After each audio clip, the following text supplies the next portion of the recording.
ஒரு விஷயம் சொல்ல மறக்கல, பட் சொல்லிடுறேன்.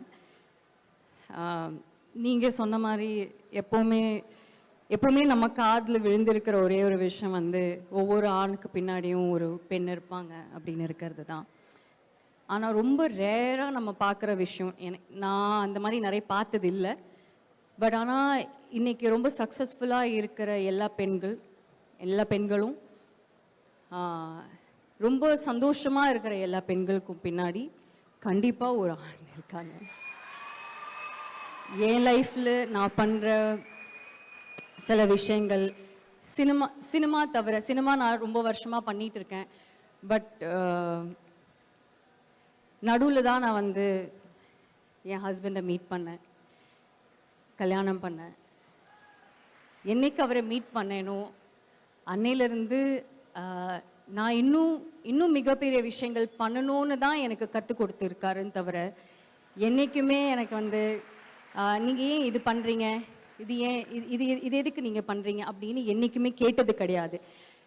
இதுக்கு முன்னாடி நான் என்ன நினச்சிட்டு இருந்தேன்னா, யாரும் நம்மளை கேள்வி கேட்கலன்னா அது ஒரு மிகப்பெரிய விஷயம் அப்படின்னு நான் நினச்சிட்டு இருந்தேன். ஆனால் அந்த கேள்வி கேட்கலன்னு மட்டும் விஷயம் கிடையாது, நீங்கள் ஏன் இந்த விஷயம் பண்ண மாட்டேன்றீங்க, you are so much more capable of doing a lot of things, நீங்கள் ஏன் இதோட நிறுத்தணும், நீங்கள் ஏன் இது பண்ணக்கூடாது அப்படின்னு கேட்குறவர் தான் அவர். அழகான மனைவி, அன்பான துணைவி, அமைந்தாலே பேரின்பமே. இது நான் எந்த மேடையிலையுமே நான் பேசினது கிடையாது, ஏன்னா அதுக்கான ஒரு சந்தர்ப்பம் கிடைச்சதில்லை. பட் இன்னைக்கு நீங்கள் என்னமோ எனக்கு என் குடும்பம் மாதிரி எனக்கு தெரியுறீங்க.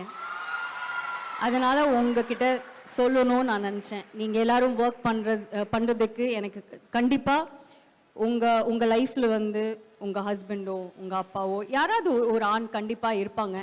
கோமதி மேம்க்கும் அதே மாதிரி அவங்களுக்கு துணையாக அவங்க வீட்டில் ஆண்கள் இருக்காங்க. அதே மாதிரி என்னோட பிக்கெஸ்ட் சப்போர்ட், என்னோட பிக்கெஸ்ட் ஸ்ட்ரென்த் இன்றைக்கி இந்த பிராண்ட் அப்படின்னு இருக்கிறது வந்து இது என்னோட பிரெயின் சைல்டோ, இது நான் வந்து கிரியேட் பண்ணதோ கிடையாது, இது அவங்க கிரியேட் பண்ணது. ஆனால் இப்படி ஒரு விஷயம் நம்ம பண்ணணும், நம்ம சோஷியலி ரெஸ்பான்சிபிளாக சில விஷயங்கள் பண்ணணும் அப்படின்னு இருக்கிறது கற்றுக் கொடுத்தது, இதை கிரியேட் பண்ணது. இன்றைக்கி இப்படி ஒரு ஈவெண்ட் நடக்கிறதுக்கும், இப்படி எங்களுக்கு எல்லாருக்கும் இப்படி ஒரு ஆப்பர்ச்சுனிட்டி கிடைக்கிறதுக்கும் எல்லாத்துக்குமே காரணம் வந்து அவர் தான். அதனால அவருக்கு மட்டும் தனியாக ஒரு நன்றி சொல்லிக்கிறேன். நன்றி சாமி சர்மா. Thank you ma'am.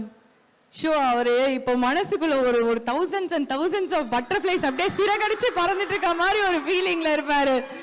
ஏன்னா எப்பவுமே வந்து நான் உண்மையை ஒத்துக்கிறேங்க, பெண்களா இருக்கும்போது நம்ம அந்த ஆண்களை நம்ம குறை சொல்லும் போது ஒரு கோவம் வரும் பாருங்க, கண்ணா பின்னான்னு வந்து திட்டுவோம், எல்லாம் பண்ணுவோம். ஆனா இருந்தாலும் எல்லாத்தையும் அழகா சிரிச்சுக்கிட்டு நம்மளை வந்து வழி நடத்திட்டு முன்னாடி தள்ளி தள்ளி கொண்டு போறது அந்த ஆண்மகன் தான். அது எப்பவுமே நம்ம வந்து மனசுல இருக்கும். அது செல்லமா போடுற சண்டை. ஆனா இப்போ நீங்க பேசுனீங்க பாருங்க, அவர் நிஜமாவே வந்து ஐ திங்க் விக்கி சார் வந்து இன்னும் கொஞ்சம் அந்த சீட்ல கொஞ்சம் மேலதான் இருப்பாரு. It is such a beautiful moment for a husband, definitely.